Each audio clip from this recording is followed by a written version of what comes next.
saibam, esta iniciativa, a participação nesta iniciativa pode contar para as respectivas carteiras de competências. Nesse sentido, vai circular uma folhinha com duas colunas, nome e e-mail. Vocês escrevem aqui o nome e e-mail, eu depois entrego à Dona Céu e ela encarrega-se de vos enviar por e-mail o certificado de presença. Mas têm de ficar até ao fim, não podem fazer batota, está bem? Bom, a professora Ana Cristina Figueira vai apresentar o nosso convidado e depois passamos logo a ouvir aquilo que ele tem para nos dizer, que é para depois levarmos para os nossos contextos estas ideias e estas iniciativas. Muito obrigada por terem vindo.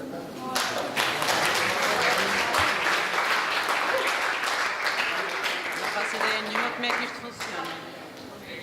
Tens de carregar o botão. Eu estou a carregar o botão. Já está a funcionar. Bom, eu fui apanhada desprevenida, portanto espero conseguir apresentar bem o professor Carlos Neto. O professor Carlos Neto é professor catedrático da Faculdade de Motricidade Humana, mais ligado à área de desenvolvimento motor. Certo, professor? Estou a dizer bem. Não é a primeira vez que está connosco. Aliás, o professor vinha habitualmente a esta casa há uns anos, antes de entrar no processo de Bolonha, falar sobre matemática na altura desconhecida, completamente desconhecida para a grande maioria de nós. Hoje em dia toda a gente já ouviu falar, era o bullying. Lembro-me que a primeira vez que falei em bullying aqui na escola, a maioria dos colegas me perguntou: mas o que é isso do bullying? Hoje não é para falar sobre o bullying, é para falar sobre a brincadeira. Vamos ouvir o professor Carlos Neto.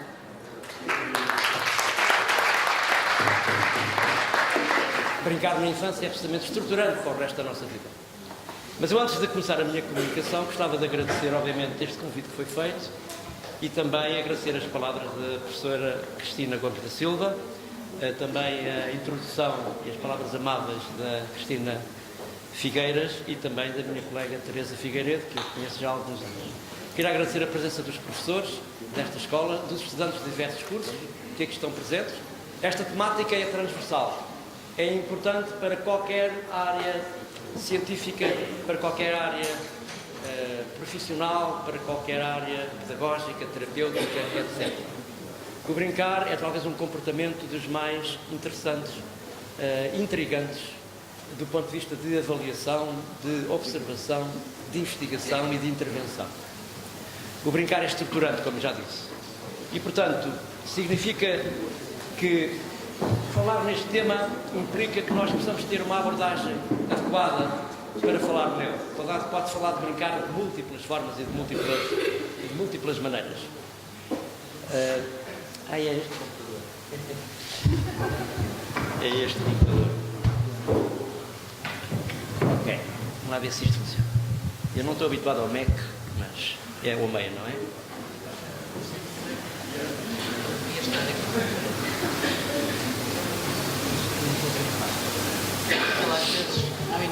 Ok.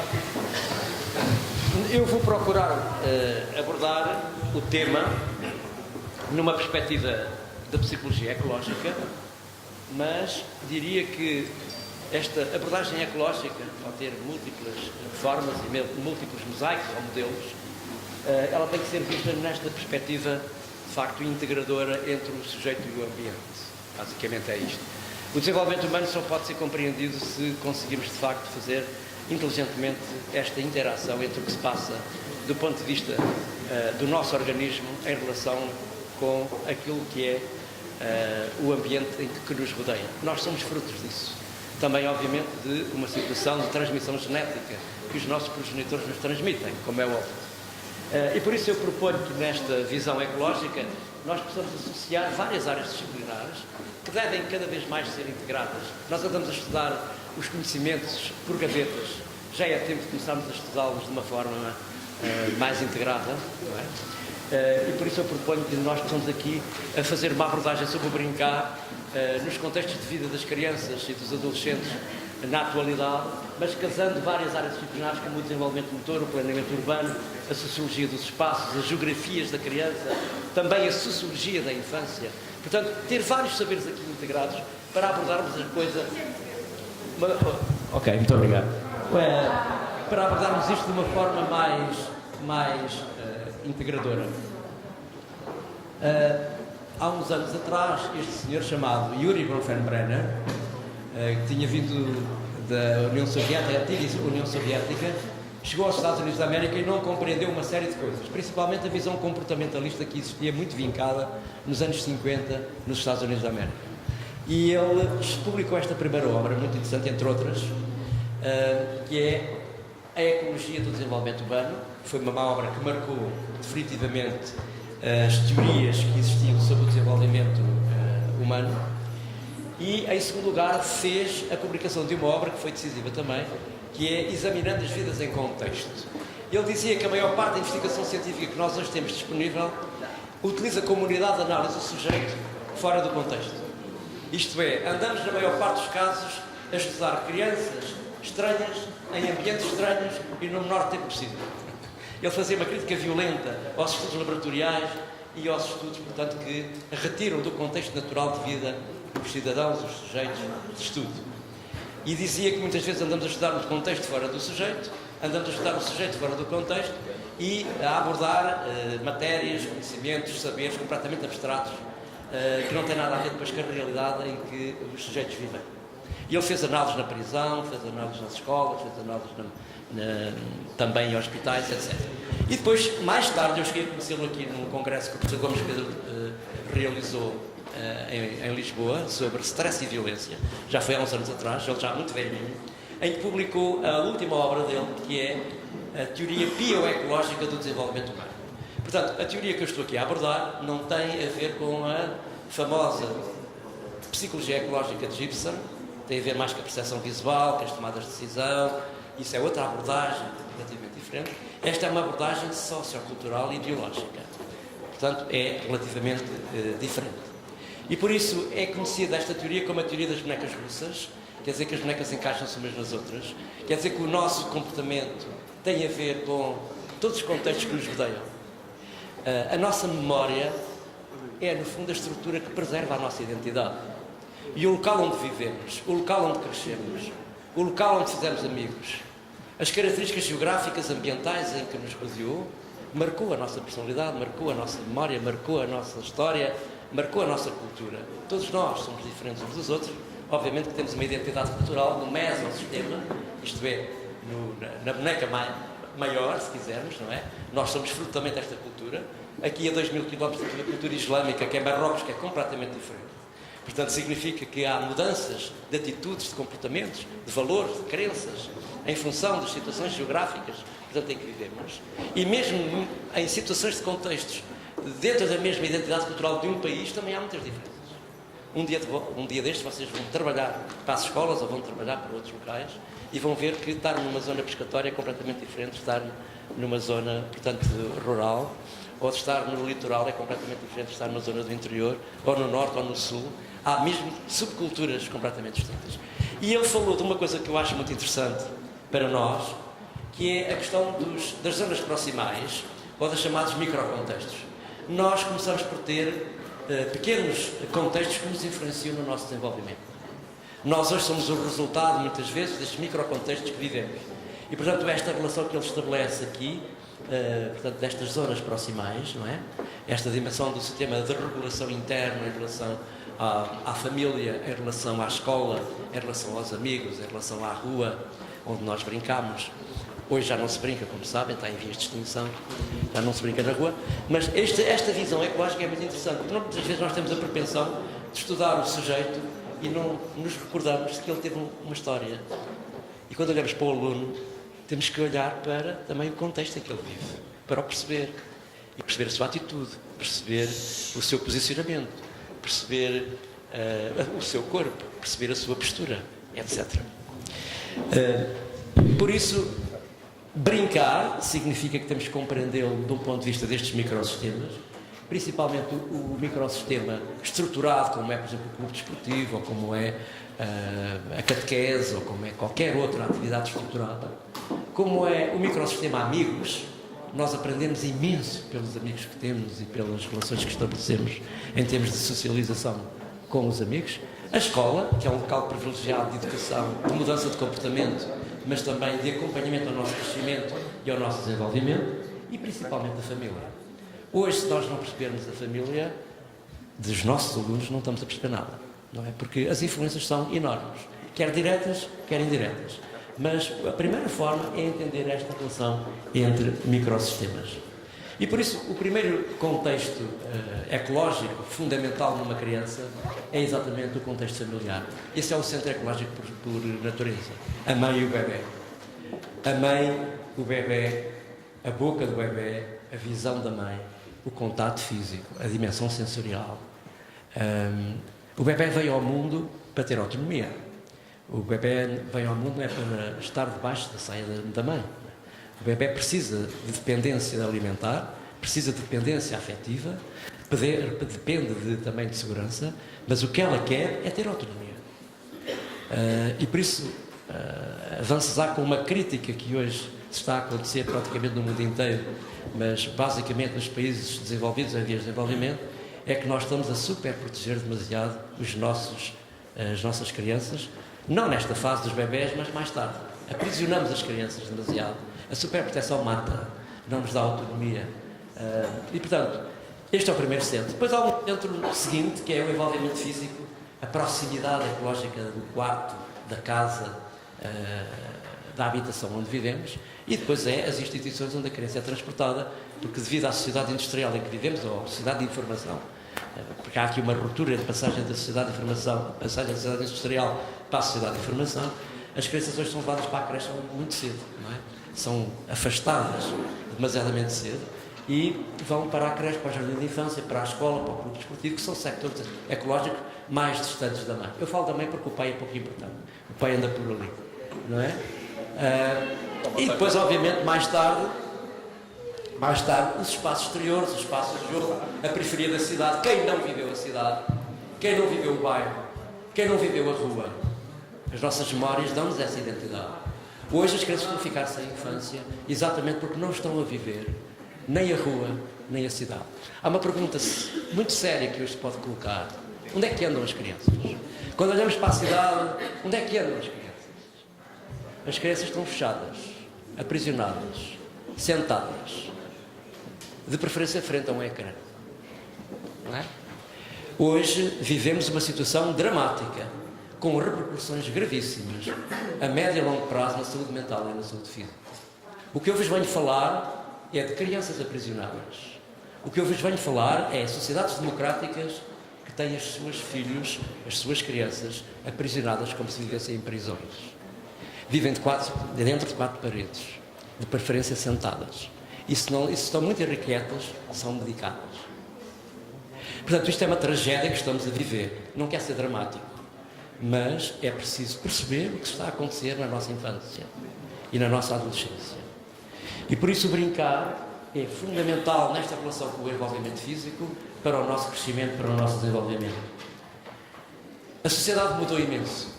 Nos últimos 40 anos houve uma mudança radical. Eu sou de uma geração em que passávamos o tempo na rua a brincar depois da escola. Saímos depois do escurecer, fazíamos as maiores barbaridades, fazíamos tudo aquilo que não era aceito, tudo o que era proibido a gente tentava, tínhamos aventura. Hoje as crianças, na maior parte dos casos, estão a crescer de uma forma muito imatura e a maior parte deles são totós. E não se esqueçam também que este fenómeno não se observa só nas crianças, observa-se nos adolescentes. Nós hoje temos adolescentes totós. Também temos professores universitários totós. Também temos políticos totós. Também temos de tudo. Há de tudo hoje.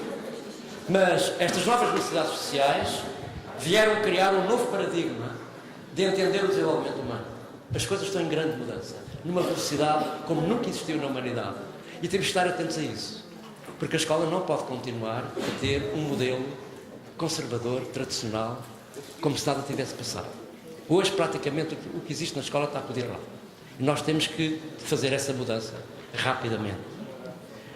Só para terem uma ideia, 1/3 das crianças portuguesas, isto é, 70% das crianças portuguesas brincam de forma livre menos de 1 hora por dia.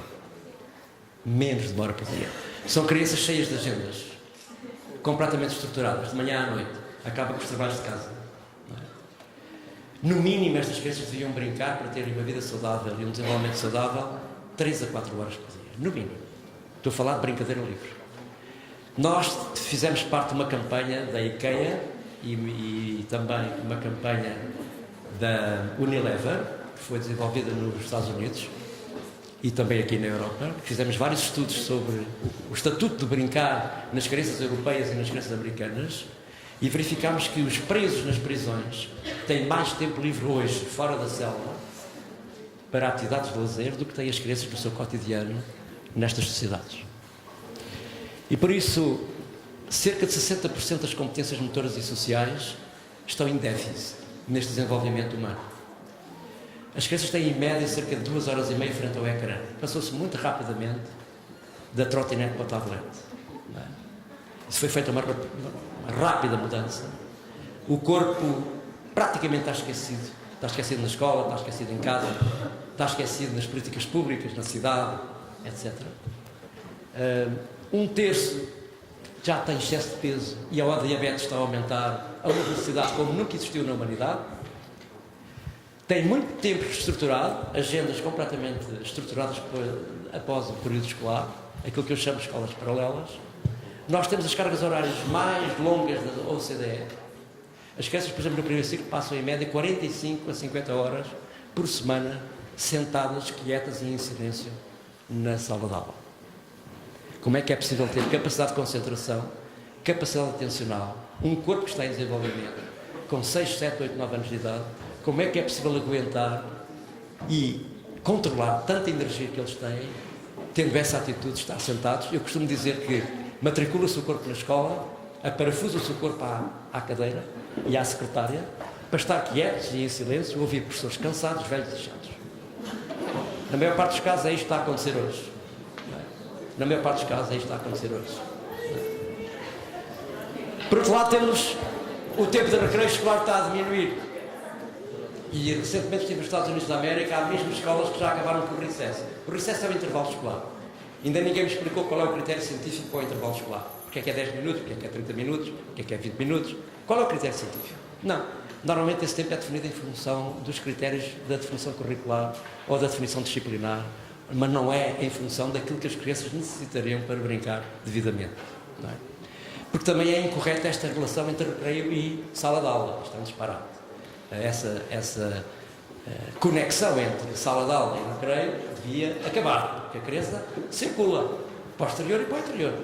Nós aqui em Portugal é que temos essa convicção errada do que é o recreio e a sala de aula.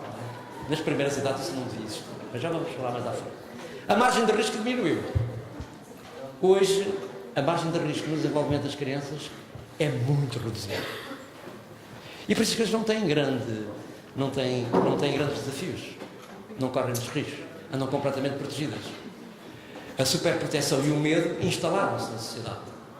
Hoje vivemos uma sociedade de medo e de falta de risco e de superproteção. São 3 pragas deste século. Se vocês olharem com atenção, quando os pais estão com os filhos, ou quando os professores estão com os alunos, ou quando os auxiliares de educação estão no recreio com os alunos, a maior parte das palavras que saem da boca dos adultos é não. Quando as crianças estão em movimento. Olha que vais cair, tenha atenção, olha que isso é perigoso. É o terrorismo, é um terrorismo verbal enorme para condicionar, proibir, aprisionar o corpo quando ele nasceu para ter liberdade, ter autonomia e, obviamente, cair muitas vezes, porque só se aprende com os erros.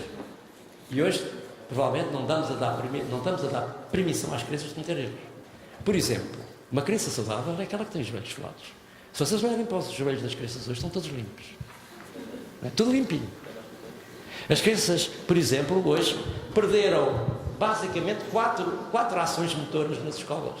Já não conseguem suspender o corpo, já não conseguem balancear o corpo, já não conseguem trepar, já não conseguem saltar. Porque nas escolas, nos últimos anos, por questões de patologia de segurança, tiraram-se as árvores, cortaram-se as árvores, tiraram-se os arbustos, tirou-se a terra, normalizou-se o solo. Não há nada de interessante nos recreios para as crianças. A minha melhor brincadeira quando eu era criança, tenho 66 anos, era jogar à pedrada. Sabem o que é jogar à pedrada? Hoje as crianças na escola, eu estou a exagerar de uma forma metafórica, hoje as crianças na escola não têm uma pedra disponível no recreio.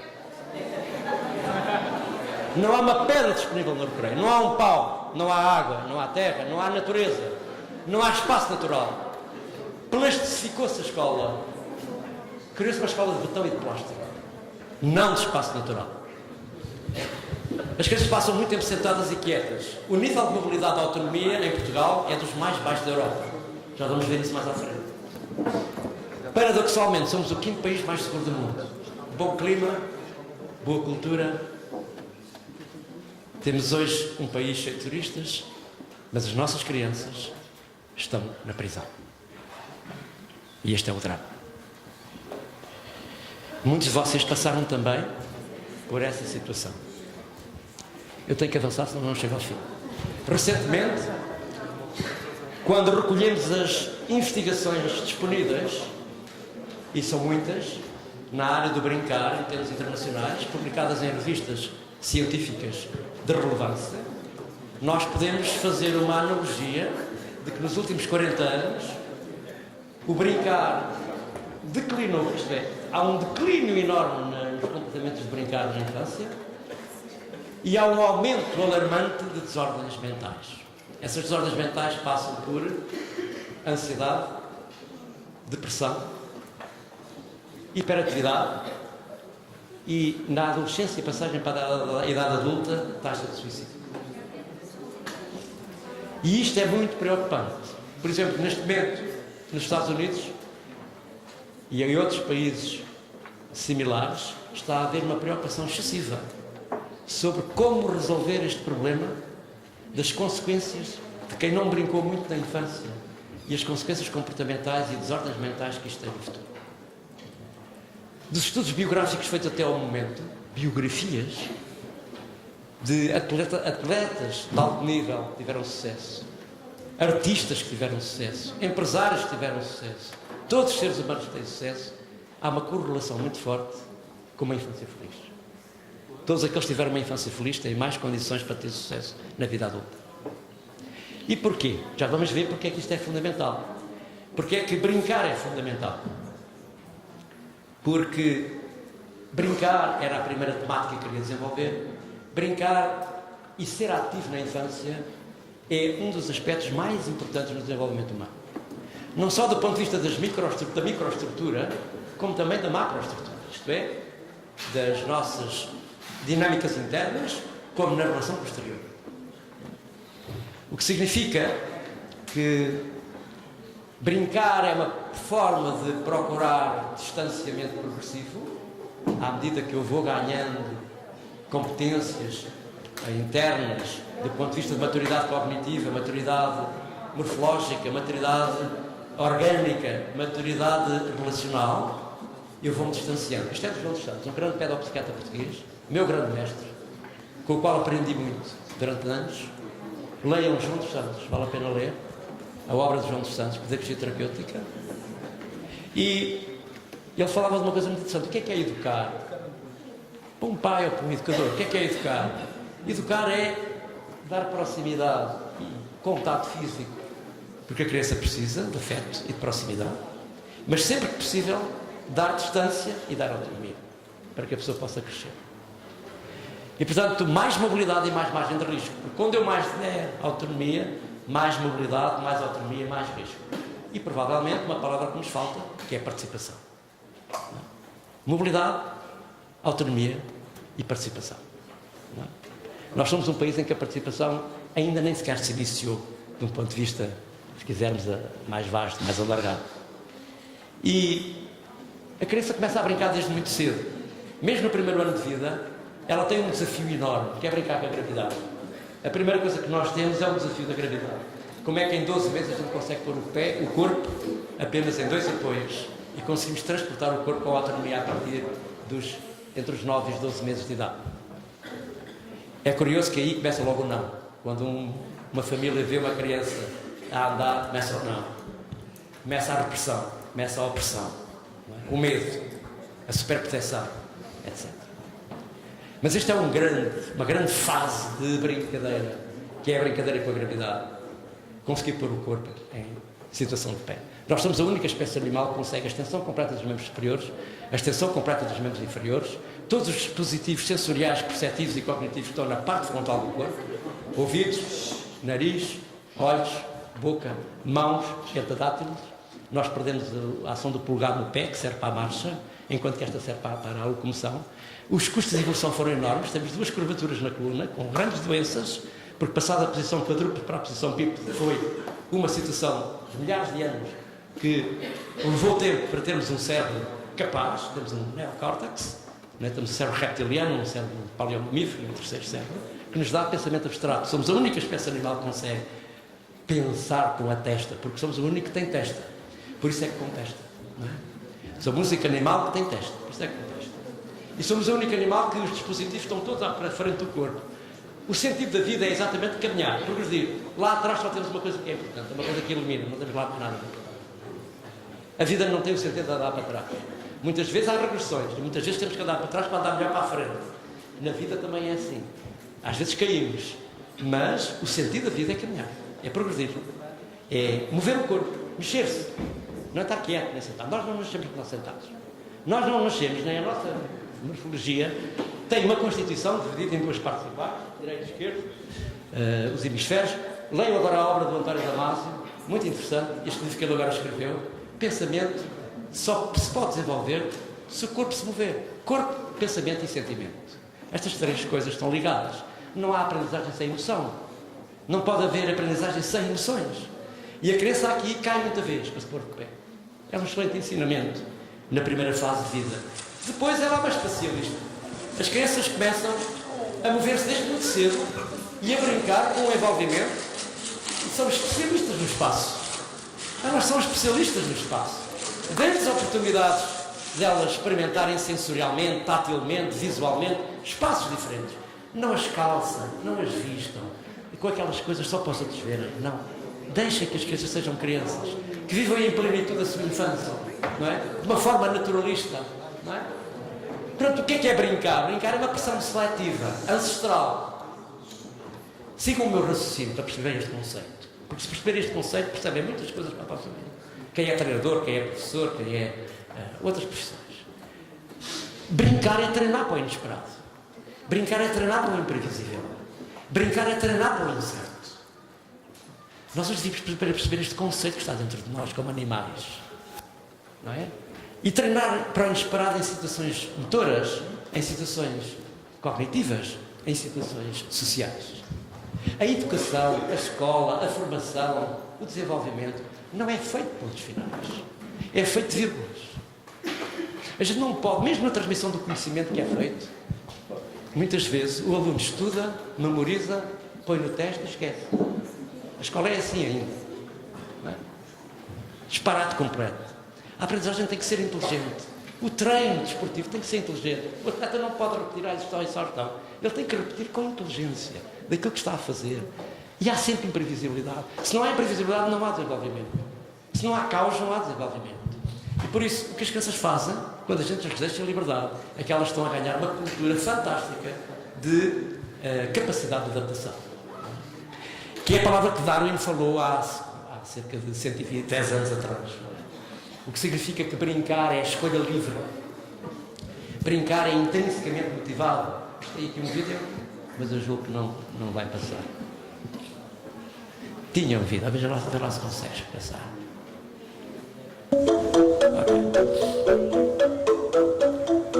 Brincar é de facto exploração, é adaptação, é risco, é aprendizagem, é imaginação, é fantasia. Brincar é caminhar sem objetivo. Brincar é perceber o seu silêncio interior.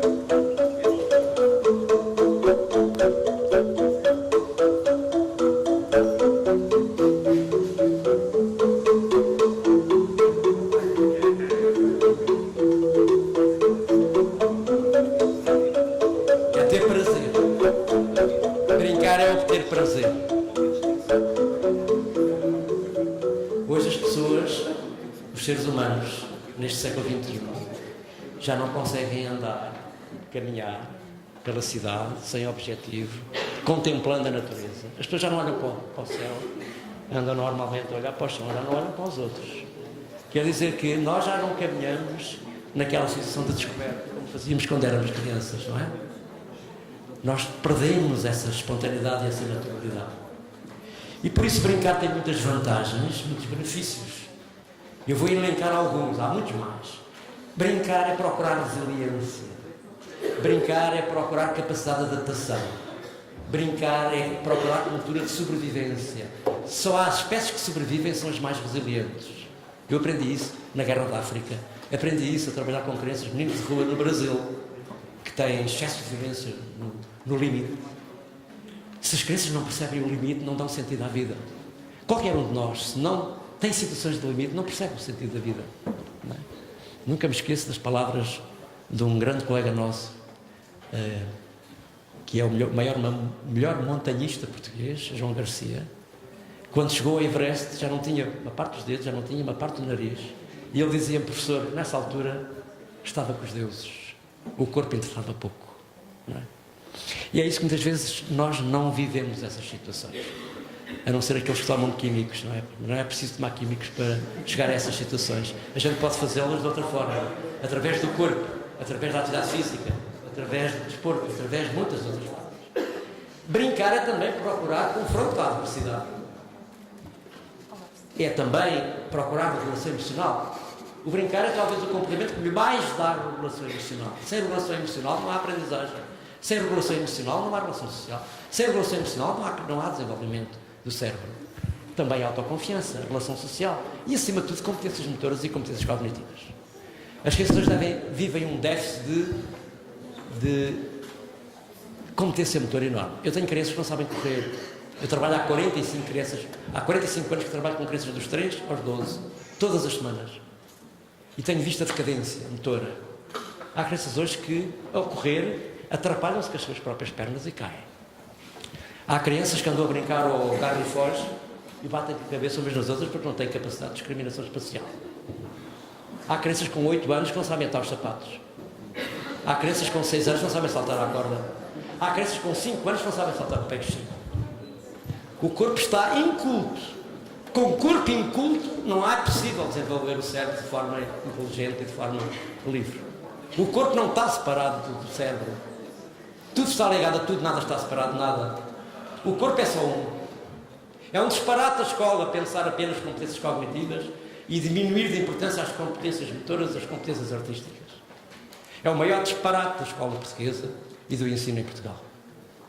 Nós estamos a dar cabo dos talentos que temos em crianças portuguesas, porque antes deles se revelarem, já nós estamos a instituir o que a gente quer que eles sejam. E os pais muitas vezes a despejar as frustrações daquilo que eles não foram. Não damos tempo para que a criança cresça. Queremos que ela cresça rápido demais. Isso estamos a matar a infância. E por isso há duas capacidades que são absolutamente essenciais no desenvolvimento do brincar, que contribuem para o desenvolvimento humano. O primeiro é a capacidade adaptativa. A segunda é a capacidade criativa. Vejam só isto. As profissões de hoje não vão existir para amanhã. Provavelmente aquilo que estamos a aprender hoje na escola vai servir muito pouco para o que vai aí de grandes mudanças e transformações sociais. É muito provável que as competências que estamos hoje a aprender não se nada para o futuro. O mundo tecnológico, o mundo digital, vai modificar, transformar, vai criar uma mudança radical daquilo que são as profissões do futuro e as necessidades de existência do homem. E provavelmente a melhor forma, o melhor instrumento que temos à nossa disposição para preparar estes cidadãos que são nativos digitais é dar-lhes muito tempo de brincar, qualidade de brincar. Porque brincar, ele está a desafiar-se. Ele está a criar capacidade criativa, capacidade adaptativa, que é isso que são as duas competências fundamentais para o futuro. Recentemente, o Fórum Económico Mundial definiu as 5 competências fundamentais para o futuro, em 2016. O que é que vai ser o futuro do trabalho? E definiu 5 questões que são essenciais, que hoje a escola tem que trabalhar, e as famílias e a sociedade em geral têm que trabalhar muito bem. Primeira competência, o sujeito ser capaz de resolver problemas complexos. Lidar com problemas complexos. Em segundo lugar, ter pensamento crítico. Ter pensamento crítico. Eu hoje tenho alunos na universidade que ao fim de uma aula peço, quem é que tem dúvidas? Ninguém se levanta, ninguém põe o braço de lado, ninguém tem dúvidas. Não há pensamento crítico. O que é que se está a passar? Terceiro, ser criativo. Quarto, ter capacidade de motivar grupos, equipas de trabalho. Quinto, ter capacidade de comunicação, ter capacidade de empatia. Hoje uma grande competência do empresário é a comunicabilidade, capacidade de relacionamento. Não é mais competências só técnicas, são competências humanas que ele tem que desenvolver. Não é? E o brincar favorece. Quando as crianças brincam, estão a falar umas com as outras, estão a me ensinar conceitos, estão a falar de coisas, estão a imaginar coisas, fazer jogo de faz de conta, etc. Tem que andar mais rápido, senão não jogo calmo. Há 3 formas de brincar. O jogo simbólico, toda a gente fez isso, faz de conta. Eu brinco aos papás, brinco às mamãs, aos médicos, etc. Faço de conta que sou esta personagem e aquela. O jogo social, que é importante, o relacionamento social, quem não teve amigos. E depois, nunca foi tão importante a terceira dimensão do jogo, que é o jogo da atividade física. No século XX para o século XXI, esta forma de brincar tornou-se, de facto, muito importante devido ao sedentarismo, devido à inatividade física, devido à situação que vivemos hoje, de não despender energia, porque o corpo vive completamente amarrado a dinâmicas demasiadamente estruturadas e demasiadamente organizadas. Mas diríamos que há 4 formas operacionais de brincadeira. O primeiro é o chamado jogo de luta e perseguição, ou chamado jogo de atividade física, que eu reporto da maior importância, já vamos falar. O jogo com os objetos, reparem, depois da mãe o que é importante? Depois da mãe é o objeto, uma estrutura. Mão, objeto, visão, boca. Desculpa. Se vocês virem um bebê com 3, 4, 5 pesos, o que é que ele faz? Teta da mãe, objeto, visão, mão. Estas brincadeiras com os objetos, de jogos de, por exemplo, os jogos de construção são fundamentais. Vocês todos brincaram com legos, brincaram com pauzinhos, brincaram com um conjunto de materiais que deram sentido depois ao desenvolvimento cognitivo, ao desenvolvimento do cérebro. Depois o jogo simbólico, o jogo de faz de conta, o jogo sociodramático, o jogo dramático, o pretend play, o faz de conta que hoje há pais que já não fazem aquilo, já não são capazes de fazer, parece que é uma coisa muito elaborada, não é? Quem não jogou aos polícias e ladrões ou a Garbo e Foz, a tudo isso, não é? E o jogo social, tudo isto é importante para o desenvolvimento do cérebro, não é? É essencial. Primeira mensagem. O que eu estou a falar é uma coisa séria. E convidava-vos a ir mergulhar na literatura. Ler mais. Porque hoje os estudantes fazem leituras por CMS. Já não conseguem ler um livro até ao fim. É preciso sermos mais cultos. Leiam um livro que foi publicado nos Estados Unidos da América há 40 anos atrás, chamado Cultura Inculta. Isto é, como os estudantes universitários dos Estados Unidos da América eram incultos. Nós precisamos de ter mais cultura. Além do saber técnico, nós temos que ser cultos. Porque nós não vamos longe, estamos a matar-nos a nós mesmos. E não estamos a aproveitar o tempo que estamos a estudar na universidade. Nós temos que aproveitar este tempo muito bem. Segundo a segundo, minuto a minuto. Não podemos perder tempo. Temos que agarrar bem com os nossos professores, com os nossos saberes que estão a ser dados. Fazermos o nosso próprio percurso, estabelecermos a nossa própria meta. Não podemos andar entretidos. Estas coisas são sérias demais para a gente se entreter com outras coisas menos importantes ou menos subtis. Temos que nos apaixonar por aquilo que estamos a fazer. Temos que nos apaixonar pela profissão que queremos ter. Nós hoje temos professores, só para vos dar um exemplo, nós hoje temos professores que, assim que entram na aula, já deram cabo dela.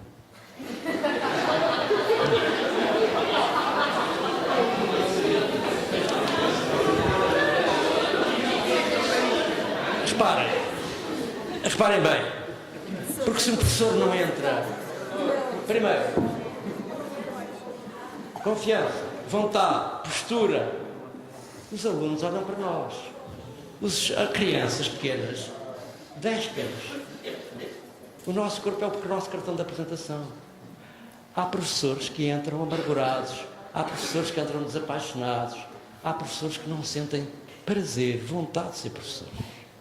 Quem diz ser professor diz outra profissão qualquer. Não é?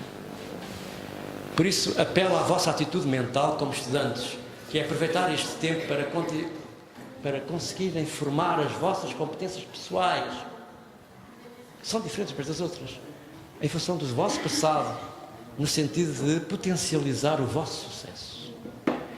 E a melhor maneira de perceber isso é esta componente do brincar de forma ancestral. O brincar e ser ativo é um comportamento ancestral que pode ser observado nos animais e nos seres humanos. E esta forma de brincar não é muito diferente. Nós não mudamos muitas coisas em muitos milhões de anos.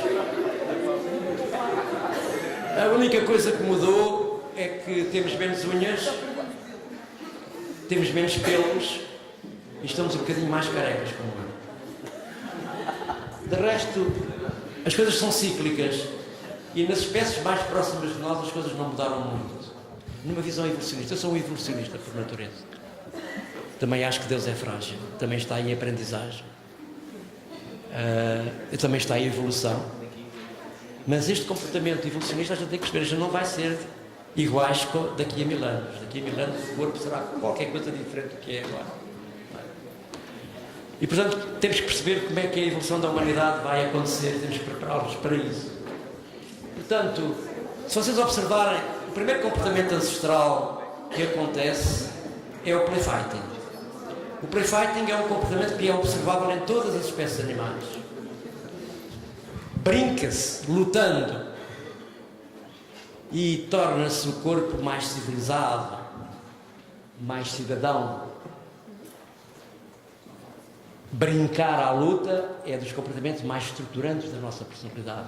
Os pais lutam com os filhos, medem forças com os filhos. Se observarem aí os cães, os gatos, todas as espécies animais, eles lutam, os ratinhos, eles lutam a brincar na infância para se preparar para a vida adulta. Criam competências para o futuro. O que é que está a acontecer hoje na nossa sociedade? Vocês vão a uma escola e os professores, os auxiliares, os pais estão a proibir as crianças de fazer lutas. Porque é perigoso. É inadequado. Claro que o real fighting, o lutar a sério de forma repetida, isso é bullying. Isso tem que se ter cuidado, tem que se analisar, tem que se observar. Claro, o lutar a brincar é das coisas mais importantes no desenvolvimento humano. Eu devo dizer-vos que brincar às lutas, perseguir e ser perseguido, vocês observam isso nos recreios, quando observam as crianças, o que é que elas fazem? Andam a correr atrás, umas atrás das outras e outras a fugir. E às vezes encontram-se e lutam. Eu hoje, quando ponho as minhas crianças a lutar na aula, elas não se sabem agarrar sequer. Já não se sabem agarrar. Já têm dificuldades em confrontar o corpo. Esta cultura de retirar o que é ancestral à vida das crianças estamos a criar seres completamente diferentes, uns monstrinhos que estamos a construir. Não é? E por isso, brincar às lutas, perseguir e ser perseguido é uma forma de civilizar o corpo. Nós civilizamos o corpo através disto. Todas as espécies animais. Eu todas as semanas, à segunda e sexta-feira, trabalho com crianças. Há 45 anos, como eu já disse. E em todas as sessões, eu devo dizer que os brinquedos bélicos têm lugar. Não tenho nada contra os brinquedos bélicos, pelo contrário, a não ser em culturas, em contextos de guerra, sérios. Há crianças com 9, 10, 11 anos com armas a sério na mão, na Síria, em qualquer sítio. Aí sim, aí isso é outro campo, é outra lógica. Agora, crianças no mundo civilizado, nós temos que lhes dar este instrumento, porque elas não têm paus, se não têm espadas, se não têm outras formas, elas agarram em paus e simulam, fazem de faz de conta. Não é? Portanto, brincar à luta de forma simbólica é das coisas que mais estrutura o ser humano do ponto de vista de brincadeira. Eu faço que borro e a seguir levanto-me e bato o outro. Matar simbolicamente o outro é uma forma de civilizar o corpo e de se tornar mais amigo e mais cidadão. Eu nas minhas aulas, devo dizer, confesso, em todas as aulas há matanças. Eu mato os meus alunos e eles matam-me a mim. E chegamos ao fim mais felizes mais regulados emocionalmente e mais amigos. Os grandes amigos lutaram entre si. Os irmãos mais amigos lutaram entre si. Jogar à luta é das coisas... A guerra nunca terminou. O ser humano está em pleno século XXI e nunca houve guerras tão sangrentas como as atuais. Nós somos seres que nascemos com o instinto agressivo. E é preciso que o instinto agressivo seja um parceiro pedagógico. A agressividade é um parceiro pedagógico que nós temos de utilizar. E civilizar esse instinto agressivo é das coisas mais importantes na educação. A questão do bullying, a questão da indisciplina, a questão da violência. Nós estamos a trabalhar muito mal com essas 3 palavras. Nós devíamos educar o corpo a ser tolerante, a saber como perceber e entender o que é isso da agressividade. A gente trabalha muito pouco. Nós retiramos isso para um canto. E hoje está-se a proibir as crianças de fazer este tipo de atividades. Outro conceito fundamental é o risco. Brincar e ser ativo implica correr riscos. Brincar implica isso. Todas as espécies animais, incluindo o ser humano, passam por situações de risco. Isto é o espaço de jogo em Londres. Os países nórdicos têm outra visão diferente dos países do sul em relação ao conceito de risco. Todos os animais passam por situações de risco para poderem adaptar-se e poderem sobreviver. Não é? O risco é algo que é uma necessidade biológica e cultural de sobrevivência da espécie para ganhar competências motoras, cognitivas, emocionais e sociais. Mas atenção, o risco não é só físico, o risco também é mental, o risco também é psicológico, o risco também é social. O risco não é só um problema económico, o risco não é só na bolsa. O risco é também no corpo humano. Quanto mais risco, mais segurança. É o contrário que se anda por aí a dizer. Aliás, este país anda aí numa campanha absolutamente difamatória, absolutamente incorreta. Nos órgãos de comunicação social, então, é uma vergonha, verdadeira vergonha, de falar de segurança, e ninguém percebe que o problema está no risco. Quanto mais risco, mais segurança. Aquelas 2 crianças caem da torre na Expo. Não é provavelmente só por negligência dos pais. É porque está errada aquela varanda. Aquela varanda estava completamente errada. Porque permitiu que uma criança tão pequenina tivesse um perítono cefálico que entrava pela diferença entre os varões ou conseguiu trepar para cair. E ninguém olha para esse fenómeno. Não é? Portanto, segurança física, com certeza. Mas se não há risco, não há segurança. Imagina o pai que está à frente de um escorrega. O seu filho está lá em cima a começar a escorregar e o pai está aqui embaixo e treme. Medo. Pais inseguros criam filhos inseguros. Este pai devia estar ao lado daquela criança quando ela está naquela fase de frustração, de medo, de querer superar-se. E naquele momento o pai não devia dizer, sai daí, olha que isso é perigoso. Não, devia dizer, tu vais ser capaz. E nesse momento a criança supera-se, é capaz. E no momento seguinte aparece o riso, a satisfação, o prazer. Hoje nós estamos a viver uma sociedade de repressão àquilo que é o risco. E não de valorização do risco. Não é? Por isso as crianças hoje, algumas ainda sobem às árvores. O problema é que já não descem. No nosso tempo nós subíamos e caíamos. Por exemplo, hoje as crianças têm mais acidentes, escoriações e coisas do género com os sintéticos do que, por exemplo, com a terra ou com qualquer outro tipo de superfície. Ainda ninguém percebeu isto. E um risco é ganhar segurança, autonomia, sobrevivência, confronto com a adversidade, capacidade adaptativa, etc. As crianças têm que ir para o exterior. Nós temos que sair das salas de aula. Estão demasiadamente poluídas de uma concepção conservadora, tradicional de aprendizagem e de ensino. Vamos lá para fora aprender. Vamos lá para fora ganhar mais competências, mais segurança, porque somos capazes de ultrapassar riscos. As crianças do norte da Europa, faça chuva, faça vento, tenham graus negativos, elas aplaudem quando começa a chover ou a fazer neve. Em Portugal, quando cai um pingo, vai tudo para dentro. Não é? É a filosofia que acontece na educação que temos. Chove, vai tudo para dentro. Quando cada escola devia ter um quispo e umas galochas. E quando chove, fica tudo contente, vai tudo para a rua brincar com a chuva, com a lama. Eu quero crianças cagadas em Portugal. Eu quero crianças selvagens em Portugal.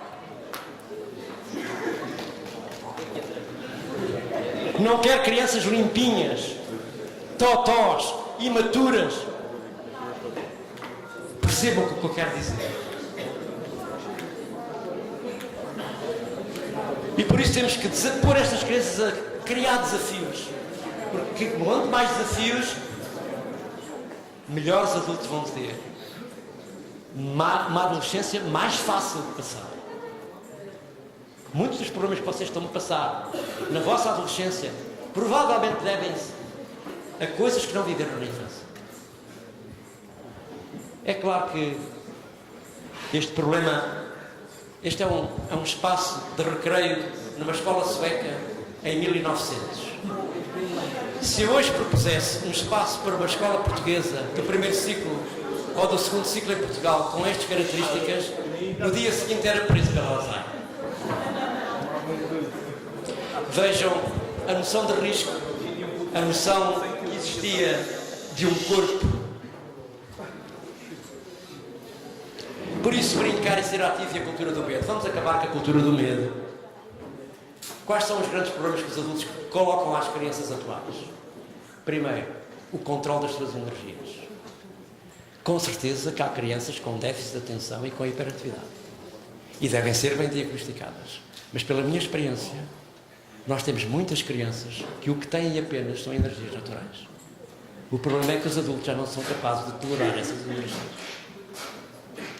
E é um crime estarmos a medicar crianças para supostamente estarem quietas para aprender. Que nem sequer sabemos se estarem medicadas elas aprendem melhor ou se serem medicadas elas têm mais tarde problemas sérios do ponto de vista neurológico. Vendem-se milhares de doses de Ritalina. Triplicaram no ano passado. Nos Estados Unidos da América a situação é tão lamentável que o controle das máfias que vendem esses produtos químicos a pais e a escolas já nem sequer está controlado do ponto de vista médico. E em Portugal já se está a passar isso também. Eu encontrei recentemente numa escola, que é uma escola que tem alunos com alguns problemas, das 17 crianças existentes nessa sala de aula, 9 estavam medicadas. E, portanto, isto é como o desporto e o doping, não é? Não vamos longe assim, porque estamos a esconder o problema real. Não temos políticas públicas, não temos coragem de resolver os problemas onde eles estão. Por outro lado, a margem de risco diminuiu. O confronto com a adversidade é muito reduzido. A superproteção parental também se explica pelo índice de natalidade, que é mais baixo. Os pais têm tendência a proteger mais os filhos porque são menos. Antes havia famílias alargadas, e famílias alargadas protegem-se melhor. É óbvio, temos que descontar tudo isso, mas não é admissível que as crianças andam agarradas pela mão por um lado e os pais queiram que eles sejam génios por outro. Isto não é compatível. Não pode haver génios com crianças agarradas pela mão e superprotegidas. Há pais que já têm nos filhos GPS para controlar onde é que eles andam. Não. Que é lamentável. Para além da linguagem dos medos, da autonomia. Eu quero crianças com risco. Quero crianças nos espaços naturais.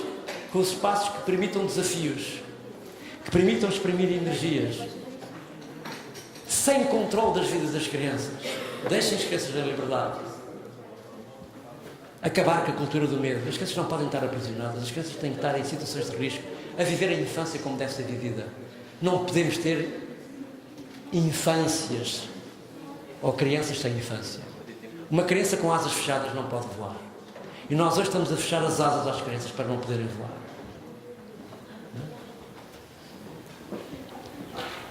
Nós sabemos hoje que pelas neurociências tem sido um desenvolvimento absolutamente fascinante.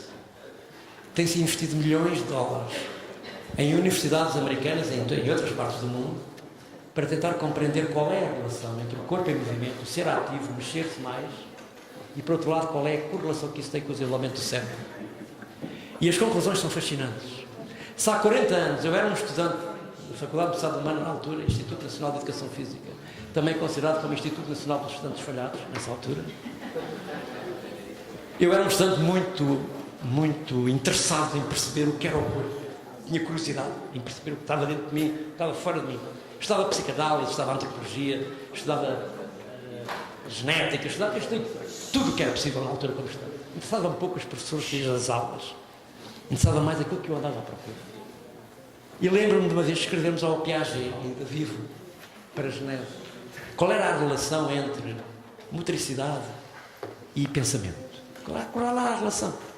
E ele publicou depois uma resposta dos estudantes portugueses e franceses, escrevemos uma carta em conjunto, e ele respondeu para a revista Educação Física e Sport, ainda hoje existe, é uma revista de referência, e ele escreveu: não sei nada sobre esse assunto. No entanto, há um aluno meu em Genebra a fazer uma tese de doutoramento sobre essas relações entre movimento, motricidade e pensamento. Porquê? Na altura não havia, de facto, instrumentação científica poderosa. Hoje temos.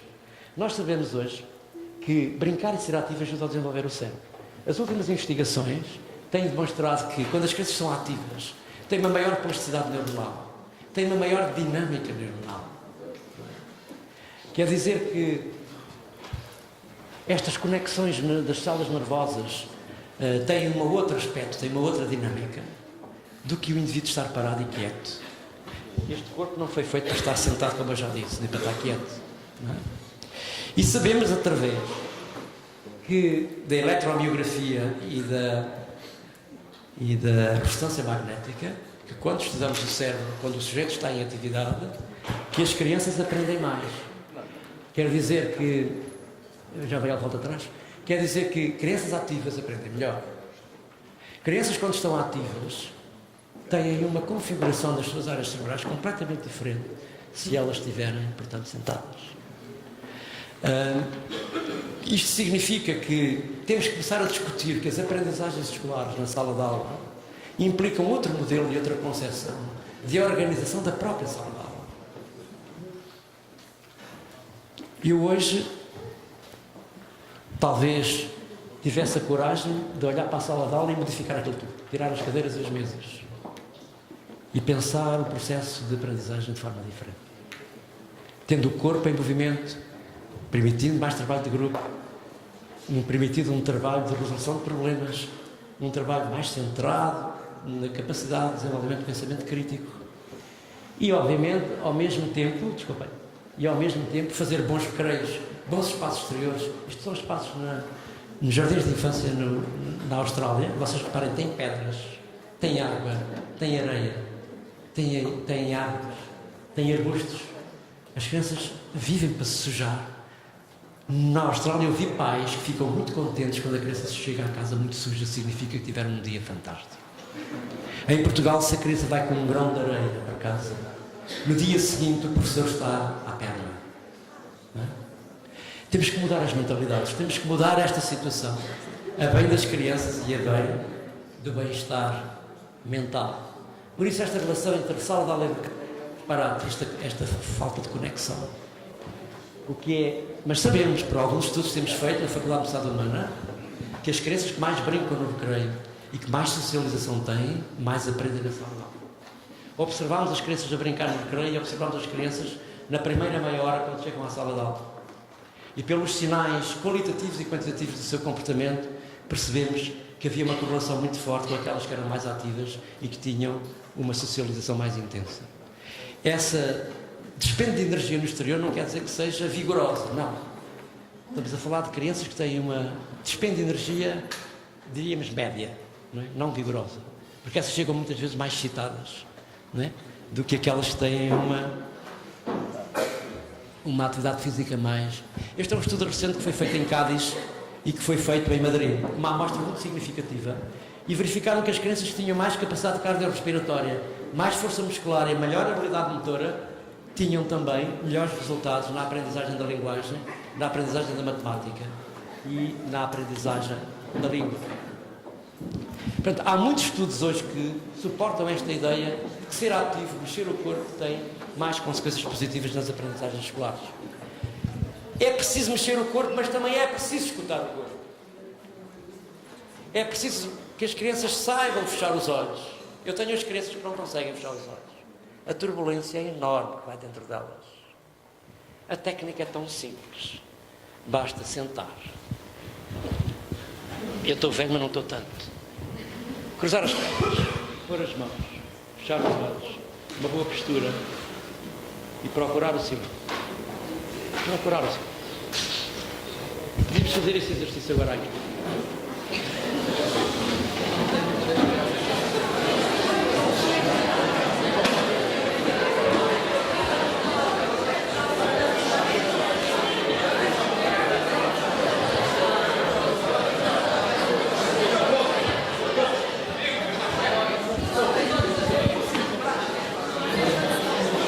Toda a gente já está em posição. Sabem que para aprender, em qualquer idade, não é só nas crianças, para aprender é preciso saber respirar. É tão importante andar, ver, aprender coisas abstratas, mas acima de tudo é preciso aprender a respirar. Quer ao nível torácico,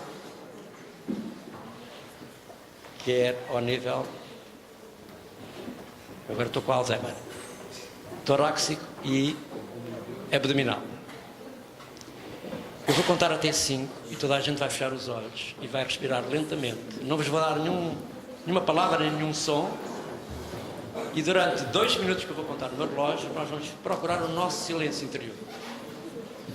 1, 2, 3, 4, 5.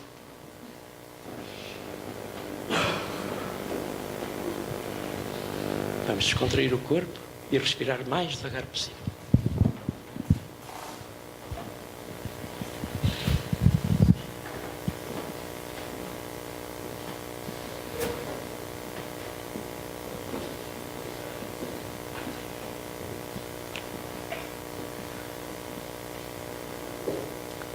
E pensar uma coisa positiva.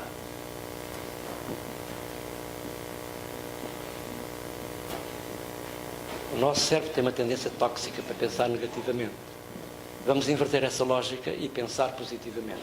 Vamos buscar um pensamento que fosse feliz para a nossa vida, recente ou mais antigo.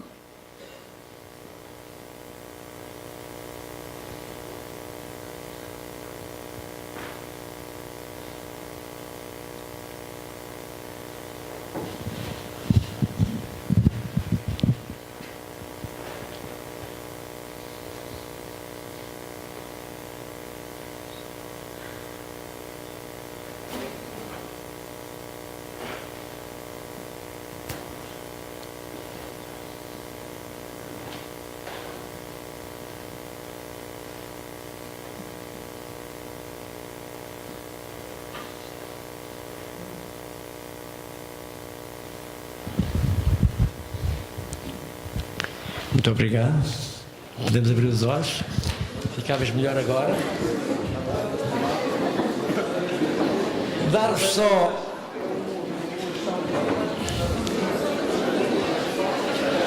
só uma indicação.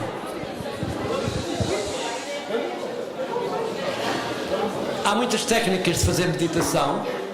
Eu, por exemplo, utilizo uma técnica chamada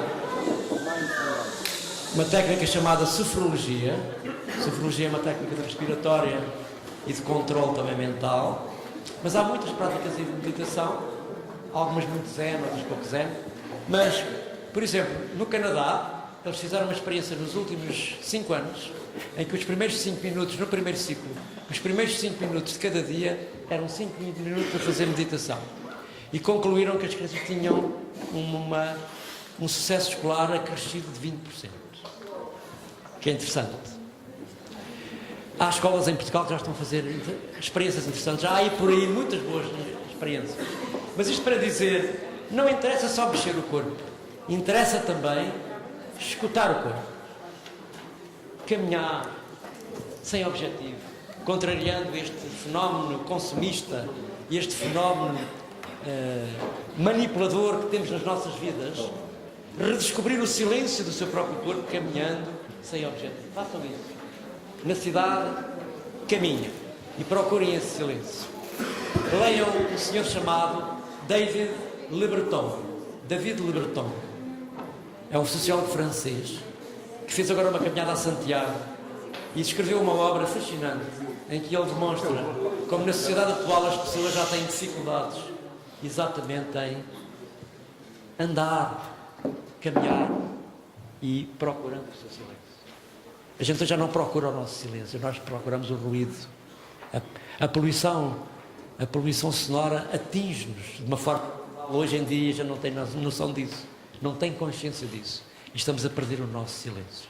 E isso é importante para a nossa vida profissional, é importante para a nossa vida pessoal, é para a nossa vida íntima, para a nossa vida emocional, afetiva, sexual, tudo. Porque a gente vive no barulho, não vivemos no silêncio. Se vocês forem para uma aldeia, fiquem sentados durante 2 horas no meio da natureza e captem essa energia da natureza.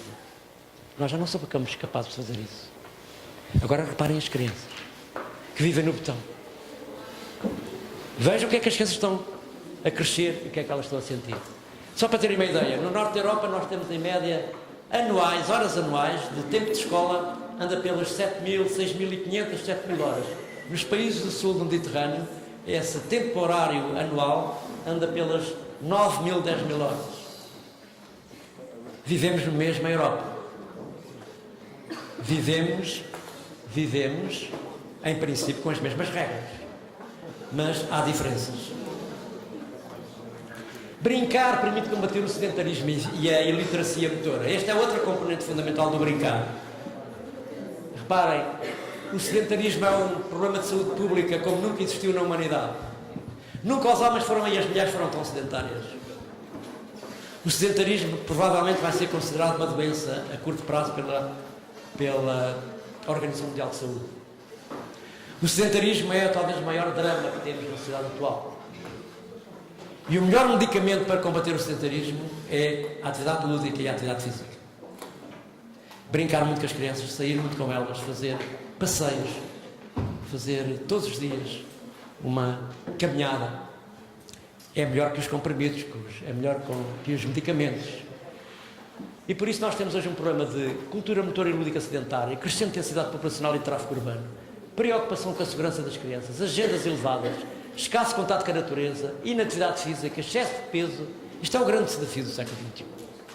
O corpo não pode estar esquecido na escola. O corpo tem que ser um instrumento fundamental de atividade pedagógica. Eu trabalho há tantos anos com as crianças e custa-me todos os anos ver a massa gorda aumentar. Fico doente. Eu tenho 66 anos, mas acho que estou em boa condição. Porque tenho de me preocupar também com os meus alunos. Não é? Quer da universidade, quer os meus alunos que trabalham com idades mais baixas. Até porque hoje só concebo trabalhar com os meus alunos de mestrado, trabalhando diretamente com os meus alunos crianças. Só assim é que eles aprendem. Não é teoricamente. Eu sou professor catedrático, mas trabalho nas aulas práticas. O meu assistente está às aulas de teoria. Porque as coisas estão invertidas. E fico muito preocupado porque nós temos hoje problemas relacionados com energia ingerida que não corresponde à energia despendida. E o problema não se resolve só com a atividade física, com uma boa alimentação. O problema tem que ser visto numa dimensão mais ecológica. Nós temos que alterar as políticas urbanas com afordos mais interessantes, com ambiente urbano mais adequado, preparar cidades amigas das crianças, educadoras das crianças, com segurança e risco esta relação, com oportunidades de jogo de atividade física, maior equilíbrio entre atividade formal e informal, mais autonomia, mais independência de mobilidade. Nós temos problemas sérios. Estes são os resultados dos estudos de investigação que temos feito na Faculdade de Universidade Humana.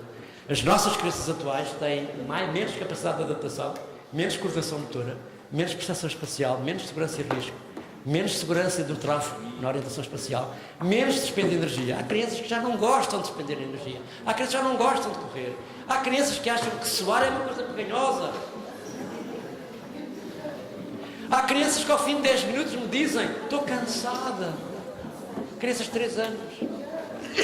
Crianças de 3 anos casadas. Alguma vez na minha vida como profissional eu imaginava chegar a uma situação em que tinha crianças com 3 anos que estão casadas. O que é que está a passar na família? O que é que está a passar na sociedade? O que é que está a passar neste país? Onde é que está a cultura física e motora dos portugueses? O que é que queremos para o futuro? Crianças casadas aos 3 anos? Temos de ter coragem política para perceber o que é que está a passar. Prazer da mobilidade, experiências novas que não se fazem, percepção de autoestima e de contato social. Já não se brinca na rua. Crianças que em 47% dos casos sabem mexer nos smartphones, não é? O corpo na ponta dos dedos, mas não sabem estar os sapatos em 14%. Contradição é? Sim. Obrigado. Isto é paradigmático. A tecnologia emagreceu e o ser humano aumentou de peso. O que é que se passa aqui? Vamos avançar. Temos que ir para baixo, não acaba isto hoje. Tempo a brincar e ser ativo no exterior é uma prioridade para as crianças do século XXI. Vamos passar aquele vídeo. Passaram um vídeo que está cá em cima. Sim. Não, não é esse. Deixa lá, passa à frente. Não é passa à frente. Vamos passar à frente. Não, passamos à frente. Não é o filme, vamos. É muito tempo. Não vale a pena.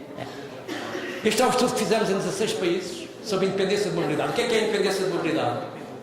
Os percursos sozinhos a pé para a escola, ir de bicicleta, ir de transporte público, ir a pé, sair depois do escurecer, atravessar ruas sozinho, andar de bicicleta, como nós fizemos na nossa infância, como eu fiz na minha infância. E em 17 países nós ficámos em 14º lugar, execo com a Itália.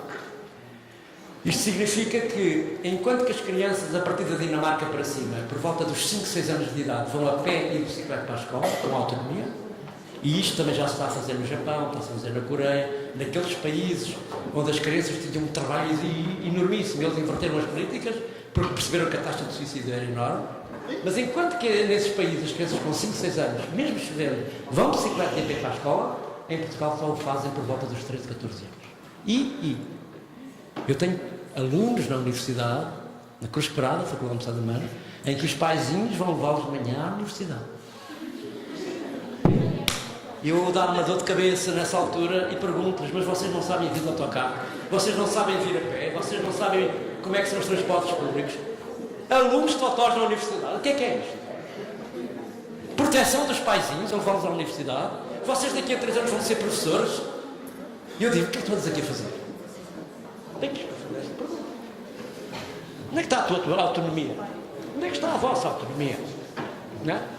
Este é um problema sério. Reparem, em primeiro lugar, Finlândia, Alemanha, Noruega, Suécia, Japão, claro, Dinamarca.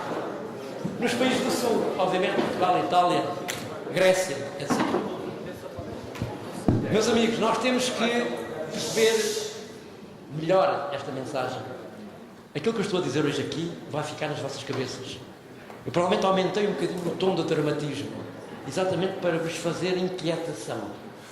Mas isto vai implicar que vocês tenham que ir buscar informação. Têm que estudar mais, têm que ir à procura. Na net não vão só à procura de coisas fúteis, vão à procura de coisas interessantes. Para justificar estas coisas que estamos aqui a dizer, temos de tornar as cidades mais saudáveis. Nós, escola, educação, sistema educativo, sistema reeducativo, sistema de animação, sistema desportivo, nós temos que nos ligar às políticas autárquicas, nós temos que trabalhar com os autarcas, nós temos que trabalhar com os cidadãos, nós temos que participar nas políticas públicas, nós temos que ter dinâmicas mais participativas como cidadão, no voto, no voluntariado, em ter iniciativas diferentes, novas no bairro, na rua, na cidade. Nós não podemos estar no nosso egocentrismo completamente parados. Nós temos que trabalhar de outra forma. Temos que ser cidadãos de forma plena. Este é um projeto que estamos a trabalhar em Cascais, neste momento, que é remodelar e humanizar os recreios das escolas do concelho. Já estamos a ter resultados fantásticos. Como é que se muda os recreios, como é que se muda o papel dos supervisores, dos auxiliares de educação, trabalhar com os pais, fazer formação parental, trabalhar com os professores. Está a ser um projeto muito interessante. Vai-se realizar em Portugal, no próximo 2018 de abril, vai-se realizar o Congresso Internacional das Cidades Educadoras. É interessante, a Escola Superior de Educação de Setúbal poder apresentar alguns trabalhos lá nesse congresso. Portanto, falta de conexão entre o espaço e a natureza. Eu vou agora dar mais rápido, porque temos que acabar. O corpo é uma entidade complexa, já expliquei isto, mas há 4 coisas na escola que são fundamentais. Para mim, estes são os 4 pilares da educação. Primeiro, conhecer e dominar muito bem o corpo. Este é o primeiro pilar. Sem isto não é possível aprender coisas abstratas. Conhecer e dominar bem o nosso corpo. Nós hoje vivemos um corpo à pressa. Vivemos cheios de pressa, cheios de horários, cheios de tarefas. Já não temos tempo para nós. Mas as crianças têm que aprender a conhecer e dominar o seu corpo. Segundo, aprender a ler. Aprender a ler as coisas abstratas. A ler, efetivamente. A escrever. Isso também é essencial. São códigos abstratos. E depois as aquisições lógico-matemáticas, obviamente. Os números são códigos. Mas para aprender a ler, aprender a falar e aprender as aquisições lógico-matemáticas, nós temos que dominar muito bem o corpo. E depois aprender a pensar. Este quarto pilar é fundamental. Filosofia nas escolas. Isto é, as crianças têm que aprender a saber pensar. Bem, já está a ver muita assistência, eu tenho que acabar isto rápido, senão não tem cá ninguém. Passamos à frente. Há preciso muitas competências. Há 4 problemas atualmente nas escolas. Primeiro, falta de jogo de atividade física. Segundo, não está a haver boa qualidade alimentar, vejam se aí as notícias recentes.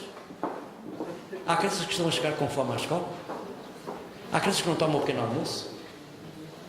E assim não se pode aprender, obviamente. Depois há crianças que têm uma má qualidade de sono. A sociedade portuguesa está a viver mal com o sono. Quer adultos, quer crianças.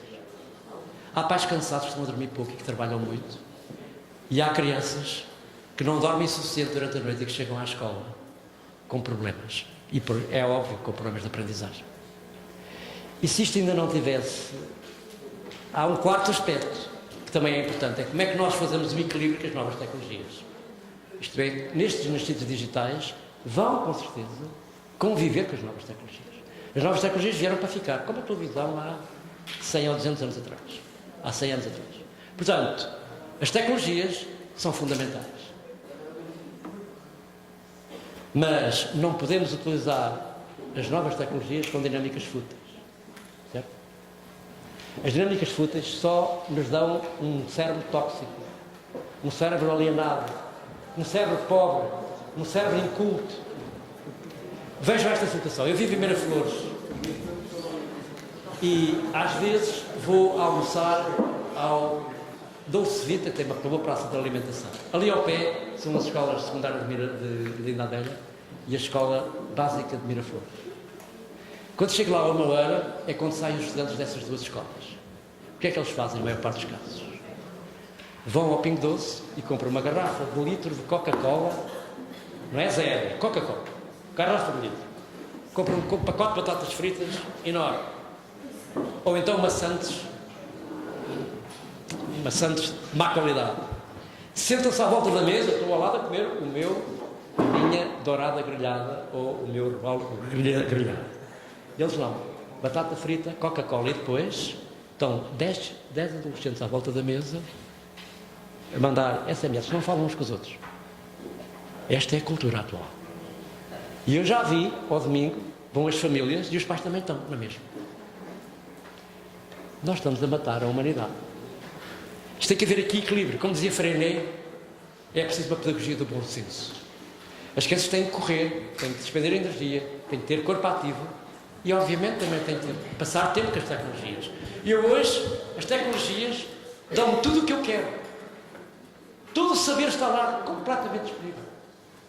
Há professores que vão ensinar coisas quando a pessoa podia ir à net e o conhecimento é muito mais sistematizado. Nós vamos ter que aproveitar as novas tecnologias. Mas temos que ter aqui equilíbrio para perceber que o corpo tem limites. O corpo tem limites biológicos. O corpo não veio ao mundo para estar quieto. Não. Tem que se mexer. Para ter saúde mental e física. E obviamente que as tecnologias vão ser um ajudante fundamental para coisas boas. As tecnologias têm o lado negativo e o lado positivo. E vamos ter, por exemplo, o lado positivo.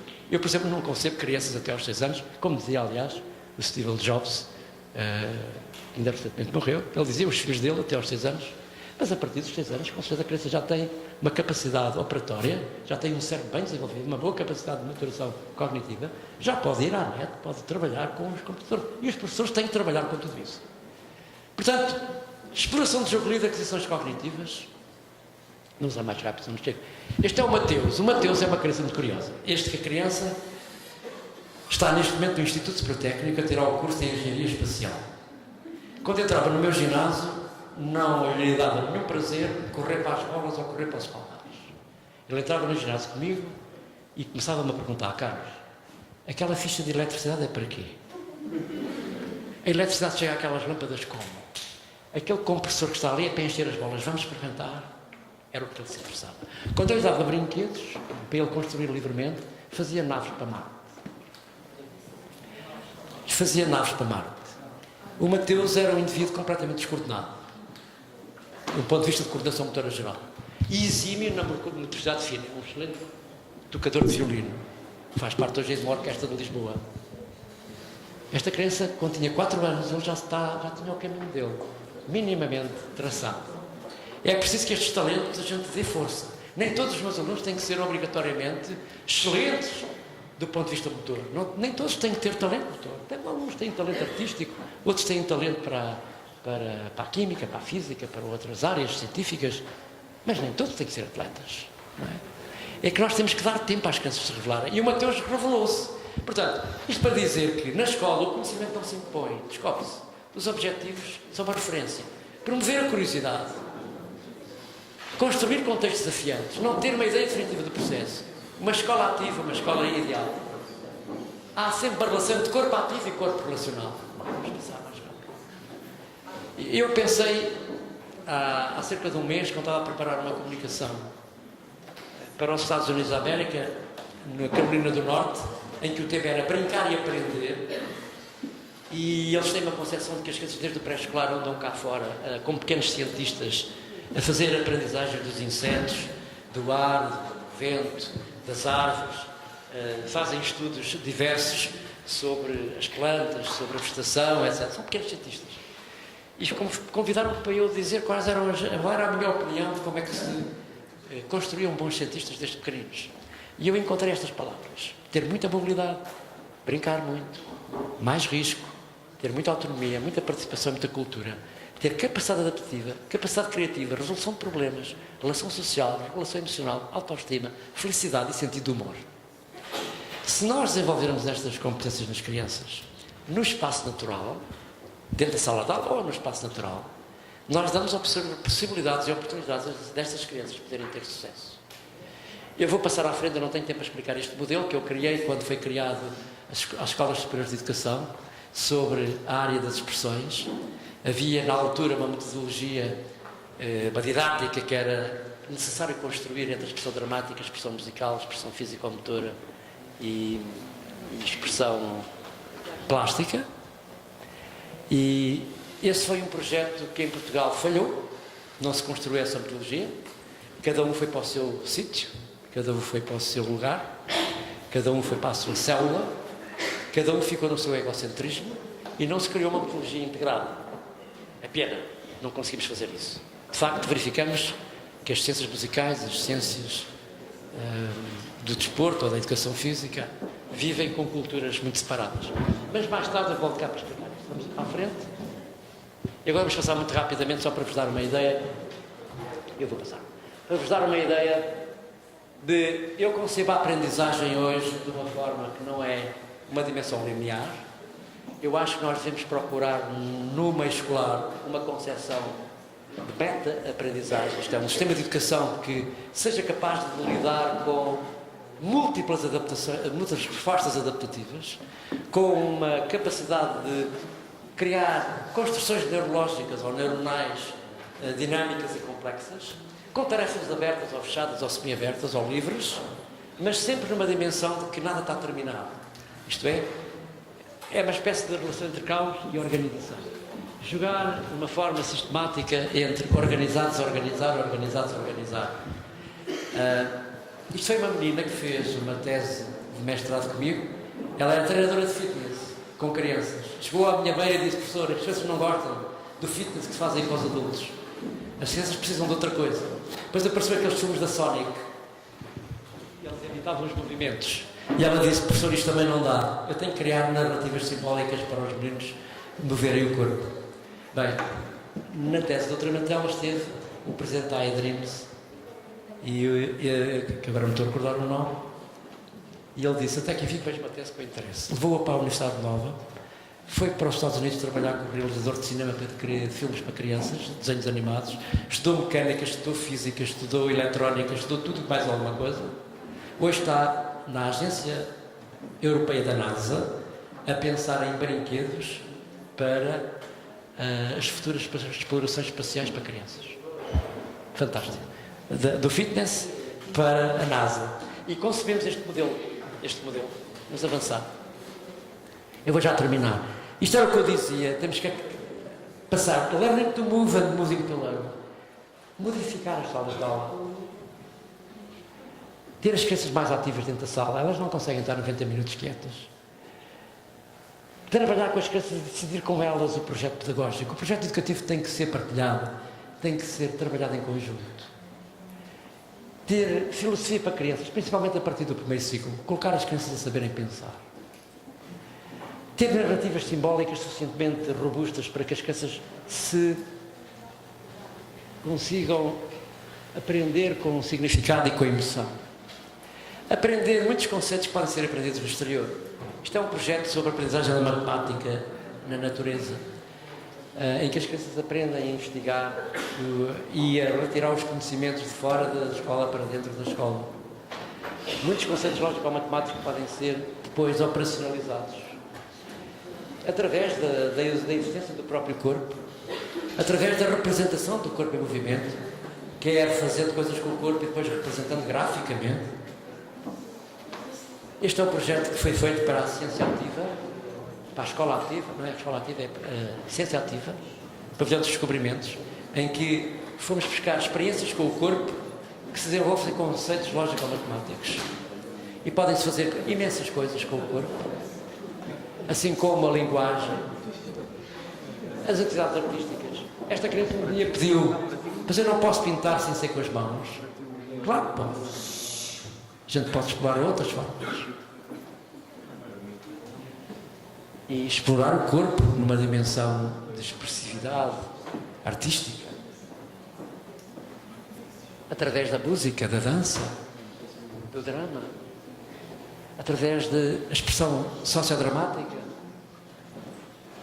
Da representação de personagens. De lidar com a natureza e com a jardinagem. Um excelente meio das crianças aprenderem. Jogos tradicionais. Nós temos uma cultura, através da educação motora, obviamente. Quem consegue dominar o vocabulário básico do corpo, mais tarde consegue fazer coisas interessantes, seja no desporto, seja no teatro, seja na música, seja em qualquer outra área. É só desenvolver esse saber motor fundamental, ou esse saber fundamental. O primeiro ciclo tem que ser o nível de escolaridade, assim como o pré-escolar, decisivos no futuro, e não estão a ser. Temos que criar contextos desafiantes para as crianças, com fantasia e também com imaginação. Inclusão, obviamente, incluir crianças com problemas. Criar dinâmica. Aquela criança é uma criança que tinha síndrome de Asperger, andou 2 meses sem participar, até que um dia passei lá de sentado dentro de um caixote, dei-lhe a mão e ela deu-me a mão. Hoje é uma criança que está na 4ª classe e não se distingue das outras. Conseguiu fazer uma evolução absolutamente excepcional. Vou já terminar. Contextos desafiantes. Aprender a observar o corpo em movimento. Ir para o exterior e fazer desafios. Criar situações inabituais, diversidade, ultrapassar a dificuldade de lidar com o imprevisto. E brincar e ser ativo promove a socialização. Criar contextos interessantes para as crianças. Acabem com o baloiço, com o escorreio e com o balanceio, por amor de Deus. Isso é do século passado. Há 3 novidades em Portugal: parques infantis, autoestradas e rotundas. É típico dos portugueses. Gostam de dar a volta. nunca vão ao orifício. Este parque não é da Joana Vasconcelos. Este parque é um parque feito na Dinamarca. É um parque absolutamente fascinante para as crianças. Brincar e mover-se na infância é preparar empreendedores do futuro. E este é o maior drama que vivemos em Portugal. Não há harmonização entre o tempo passado na escola, o tempo passado a trabalhar e o tempo passado em família. Os pais estão a ser vítimas de um modelo laboral que não respeita a família nem a qualidade de vida familiar. Esta é a minha tese. É a minha luta. Nos últimos 3 anos ando a lutar por esta causa. Não basta aumentar 1 hora a uma mãe grávida para ficar com o bebê em casa, pelo amor de Deus. Aqui, em países a norte da Europa, às 4h30 da tarde, toda a gente sai para ir buscar os filhos à escola. Quem sair 1 minuto depois é considerado incompetente. Em Portugal, há pais a trabalhar 12 horas por dia. Desde as 8 da manhã às 8 da noite. É um inferno o trânsito às 8 da manhã e às 6, 7 da tarde. Não há coragem política, nem sindical, para resolver este equilíbrio entre o tempo passado da família. Se as crianças não têm tempo, ou melhor, se os pais não têm tempo para estar com os filhos não têm tempo para brincar. Não vale a pena estarmos a falar de brincar se os pais não tiverem tempo aos filhos. O resto é conversa. Tem que haver aqui coragem política de fazer aquilo que a Europa já fez a norte. Porque há 30 anos atrás, na Finlândia, na Suécia, na Noruega, os jovens chegavam a adolescentes, dava tudo no álcool e tudo na toxicodependência. E eles perceberam isso. E começaram a fazer um sistema educativo completamente ao contrário. Tudo baseado no risco, baseado em projetos de autonomia, projetos de participação, etc. E hoje temos jovens que erradicaram completamente essas coisas. Porque mudaram a escola, mudaram a filosofia. Mudamos o paradigma. Temos que mudar o paradigma. Temos que ter uma grande coragem política. E por isso, brincar é ser ativo na infância, é ser feliz empreendedor na vida adulta. Até o Papa brinca com as crianças. Por exemplo, as crianças de Cabul estão proibidas de andar de bicicleta naquela cidade por questões da lei islâmica. Elas encontraram uma solução, andam de skate. Se vocês forem a Cabul, as meninas andam de skate. Não está na lei. Não é? Há sempre maneiras de inventar brincadeiras novas. Não atrapalhem os jovens, deixem-nos brincar livremente. Temos de tornar as crianças mais selvagens. A minha luta é libertar as crianças. Vamos libertar as crianças de estarem sentadas e quietas. Vamos libertar as crianças de brincarem mais tempo, de correrem mais riscos, de acabar com a superproteção patológica, fazer muita formação parental, dos medos dos adultos, da iliteracia lúdica e motora, das agendas muito estruturadas, da falta de participação, da falta de autonomia e de mobilidade. Às vezes ando por aí, pelo país, pela cidade, pela minha rua, ando por aí e ainda vejo, felizmente, no meu país, vestígios de crianças felizes. Ainda vejo, mas cada vez menos. E lamento que andamos a discutir aqui problemas diversos, de natureza financeira, económica, se há corrupção ali e acolá, se matou ali e acolá. A gente olha para os canais televisivos, é só futebol, mas ninguém se interessa do que é que está a acontecer com as crianças. E quando se interessam pelas crianças é se ele é pedófilo, se não é pedófilo, se matou, se não matou. Ninguém se interessa pela qualidade de vida dos filhos, das crianças e da família. E por isso o apelo que eu vos fazia, peço desculpa pelo tempo que demorei, porque olho para as vossas caras e tive que me entusiasmar.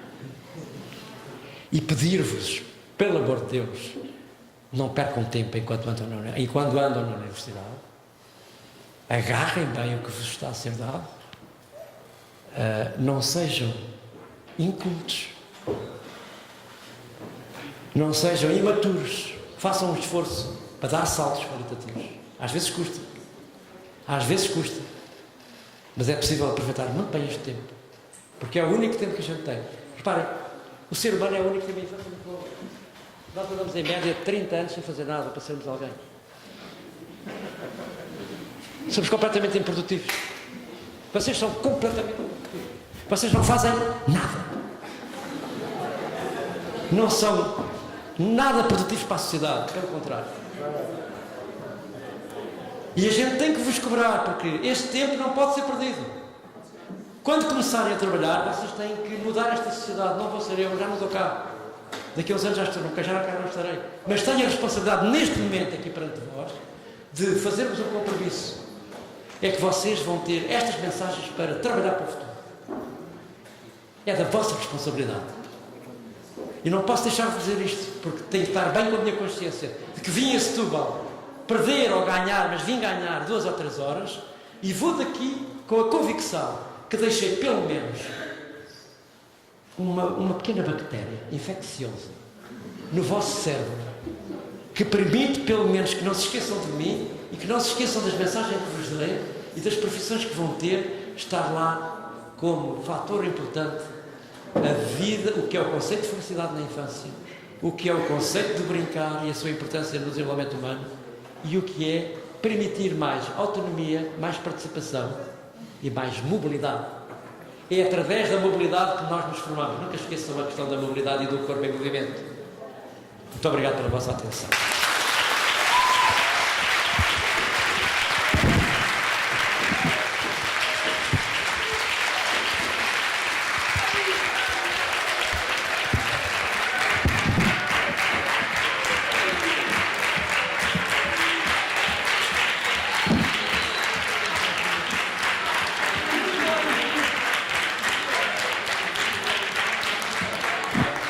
Desculpem, o compromisso que eu tinha era das 2 às 4, começámos às 2:15, e eu infelizmente pensava que temos meia hora para perguntas, mas ainda temos 10 minutos. Até às 4. Se tiverem perguntas a fazer, isto não está a funcionar. Tá.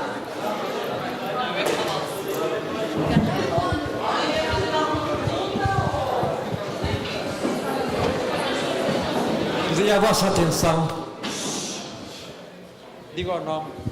Olá, chamo-me Sara, estou no primeiro ano de Comunicação Social e de tudo aquilo que nos disse que realmente é importante brincar com as crianças, a culpa aqui um pouco também não é dos professores que dão excesso de matéria na escola, enviam demasiados trabalhos de casa para casa, mesmo durante as férias, seja do Natal, portanto do verão. Não há aqui também um condicionamento por parte do ensino em si? Eu agradeço a pergunta porque ela é muito pertinente. Eu gostava de dizer que na minha conferência,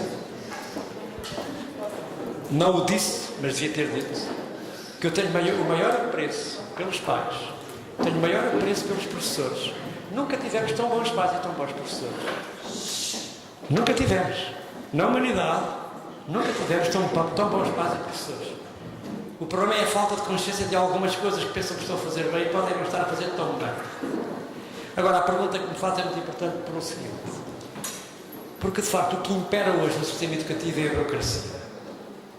O que impera hoje no sistema de ensino não é a pessoa, não é o estudante, não é a sua aprendizagem, a sua mudança.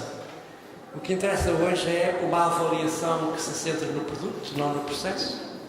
Uma avaliação que vai buscar coisas que ele vai esquecer e não coisas que ele aprendeu e efetivamente conseguir para a vida. E, portanto, eu diria que temos que fazer um abanão nas metas curriculares, no conceito de projeto educativo. Acho que este Ministério já está a dar bons sinais. Pelo menos o seu Secretário de Estado, eu tenho concordado com algumas decisões, principalmente a questão da flexibilidade curricular, a questão, por exemplo, da coadjuvação do profissional de educação física com o professor titular, o recreio com mais tempo, mais meia hora. Por exemplo, as AECs, atividades de enriquecimento curricular, passaram a ter o conceito de brincadeira e não atividades organizadas. Quer dizer, há bons sinais. Agora, eu acho que devia de haver melhores políticas públicas. Nós temos, a meu ver, que fazer um terceiro passo que ainda não fizemos em Portugal, que é as universidades, as escolas, trabalharem com as autarquias. O Governo está a dar cada vez mais delegação de competências às autarquias. E nós devíamos trabalhar em projetos locais. E devíamos dar as mãos, universidades, escolas, associação de pais, agrupamentos escolares. Devíamos fazer esse trajeto em conjunto e trabalhar em melhorar as cidades, melhorar os bairros, melhorar as ruas, criar dinâmicas participativas para haver melhores qualidade de vida. Este era o que eu faria.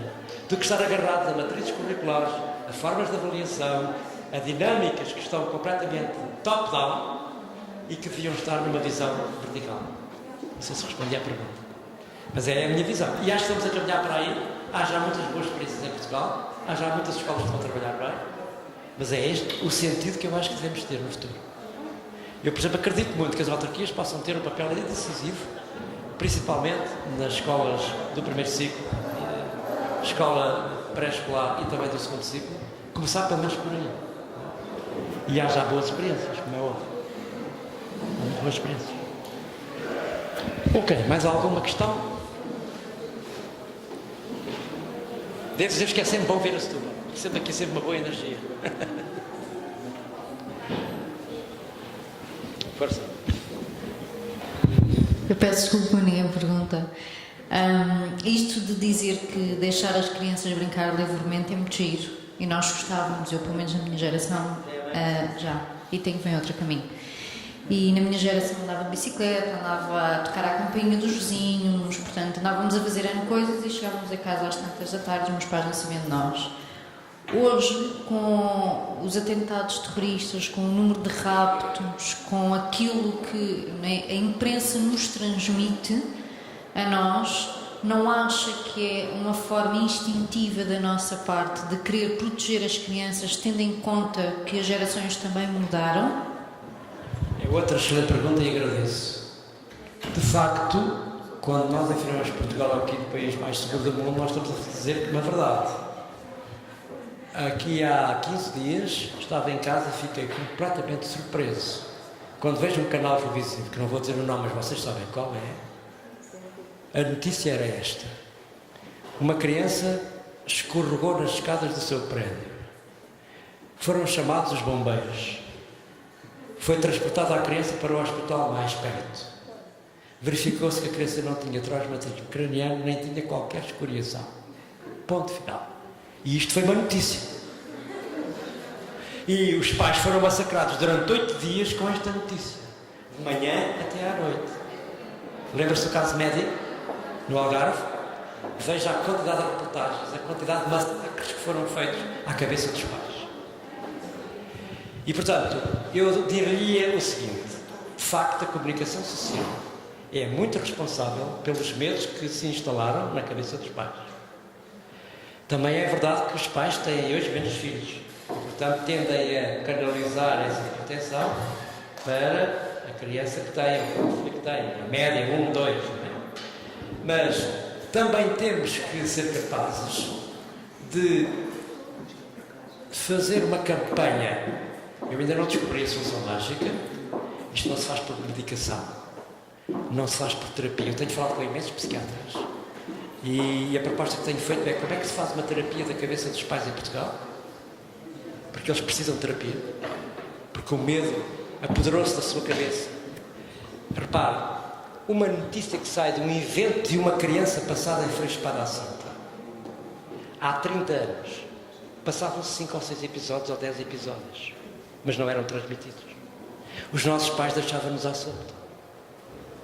É claro que hoje há mais trânsito automóvel, com certeza. Hoje há mais perigos de diferentes formas. Mas há uma possibilidade de criar aqui um equilíbrio e um bom senso entre dinâmicas de segurança e dinâmicas de risco. Um dia destes eu recebi um mail de um casal português que decidiu no ano passado passar férias num campo fazendo campismo. E ele diz, isto foi a propósito de uma entrevista que dei para o Diário de Notícias, em que nessa altura foi uma notícia que foi muito complicada, porque o título que a jornalista deu foi "Passeiam-se mais os cães que as crianças". E não foi isso que eu quis dizer como centro da notícia. Aquilo estava lá no meio das minhas palavras. Quando eu olhava para a cidade e para o meu prédio, via mais cães a passear do que crianças. E ela pôs isso no título. Tive problemas com a cidade portuguesa, protetores dos animais e coisas do género. E Esses pais diziam que passaram essas férias de agosto num parque de campismo e ao lado ficou um casal de alemães que tinham os filhos, 2 filhos, com a mesma idade dos dela. E ela dizia-me: Sr. professor, foi um drama aquele mês. Eu, como mãe, e o meu marido aprendemos que aquelas 2 crianças alemãs tinham uma autonomia absolutamente fora de série.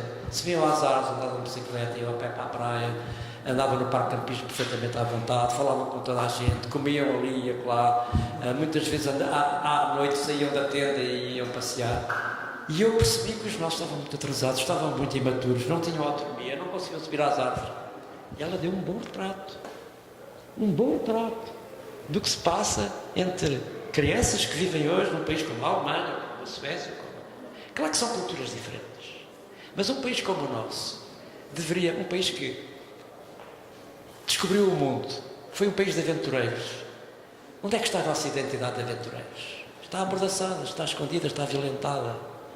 Nós ainda vamos salvar o mundo. Eu ainda tenho esta convicção, não é?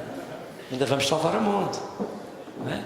Mas nós andamos com esse medo.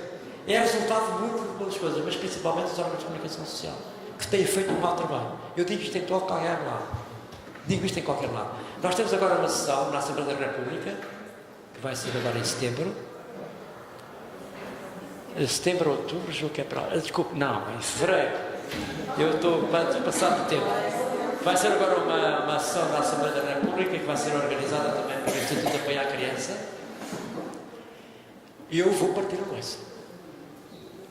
loiça. Porque a Assembleia da República tem que começar a olhar para as famílias e tem que começar a olhar para as crianças deste país. Porque se você for aos países nórdicos, eles têm os problemas económicos, os problemas financeiros, estão em primeiro lugar. Mas em segundo lugar, políticas para a infância, políticas para a família. Que nós em Portugal não queremos falar disso, porque isso tem muitos interesses. E falar de crianças que não produzem, não é? As crianças não produzem. É um bem que não produz. Ainda somos pouco cultos do ponto de vista político. Mas eu tenho aprendido a verificar que há bons sinais. Eu já tenho autarcas cultos, eu já tenho vereadores cultos, eu já tenho pessoal a trabalhar em alguns setores das autarquias com muita cultura. Já se vê muitas boas iniciativas do ponto de vista cultural, do ponto de vista artístico, do ponto de vista desportivo, do ponto de vista até de apoio à educação física e as outras áreas de conhecimento, na área da segurança social, na área do apoio social, na área de crianças diferentes. Já está a haver muitas excelentes iniciativas e eu acredito que, através das autarquias, através dos municípios, a gente consiga começar a fazer uma renovação dessas políticas que não vem do topo, mas vem cá de baixo. Eu acredito que a gente vai ser capaz de fazer isso. E, portanto, agora, como é que se acaba com o medo dos adultos? Eu não sei responder. Não tenho a solução mágica. Só tenho uma solução para lhe dar. Quando estiver com medo, que os seus filhos estejam a fazer isto ou aquilo, só tem uma solução. Vira as costas. Faça assim. É a única solução possível. É virar as costas. E depois de virar as costas, eles vão fazer o que têm a fazer. Você olha, eles estão felizes. Se você disser não, eles ficam infelizes. E ficam perturbados. E ficam rabugentos. Não é? Vamos ficar a pensar, podemos dizer sim, podemos dizer não, acho que eles têm que ter frustração e têm que dizer não. Têm que aprender a ser o não, a dizer não. A frustração é fundamental. Agora, as regras não se impõem. As regras não se impõem. As regras negociam-se. Nas minhas aulas, vamos reunir, vamos discutir as regras. Eu perco 2 aulas no princípio do ano a discutir as regras de funcionamento com os meus alunos. Quando elas estão assimiladas, depois não há mais problemas. Nem de problemas de violência, nem problemas de indisciplina. As regras estão discutidas em grupo. Nós discutimos e até escrevemos. Há uma coisa que é o jornal de parede, não é, que a gente tem na filosofia da escola do MEM, do movimento da escola moderna, não é? Que eu acho mal, que eu acho bem, que queremos fazer, não sei o que mais. A gente escreve as regras, discute as regras. Agora, a gente não impõe regras. Impor regras é o convite para a indisciplina. que é aquilo que se passa na maior parte dos casos. Eu vejo professores a gritar nas salas de aula. Eu vejo, por exemplo, na minha área, que é a Educação Física e Desporto, só vejo apitos. Ou nas escolas, campainhas. Tudo a tocar. Isto é uma poluição sonora enorme. A gente fala, a gente tem boca para falar. Tem boca para falar. E nas minhas aulas, há grande dinâmica, há grande barulho lá, mas eles estão a trabalhar. Não há berros. Não há apitos. Porque é que eu não preciso berrar? Sei falar. E as crianças sabem ouvir. Você percorre este país e com 80% das escolas está tudo a berrar. É a mesma coisa que o medo. Como é que a gente combate o medo? Eu comecei a fazer uma coisa que é: chamo os pais e trabalho com as crianças em direto, isto é, fazemos 3, 4 vezes por semana, ou por ano, 4 aulas práticas. O pai aparece de fato a casar, às 9 da manhã, quer ir para o trabalho, chega lá e está lá do ginásio: professor, eu tenho que virar, não vai, você vai descalçar os sapatos, vai fazer aqui comigo. Trouxe o seu filho, ele vai querer que você esteja também. Fazemos a aula e ele no fim diz-me assim: professor, agradeço, hoje aprendi imenso. Percebi finalmente que tenho que brincar mais com o meu filho. Percebi finalmente que ando a ter muito medo das coisas que o meu filho faz. Percebi finalmente que esta questão de mexer o corpo é essencial. A gente precisa de pôr estes pais modernos, que são uns totozinhos, cheios de medo, e os mais novos são os piores, que é curioso. Os mais novos são os piores. Não é? Os mais novos são os piores. Temos que os pôr a trabalhar e a experienciar com o corpo aquilo que os filhos estão a viver e precisam.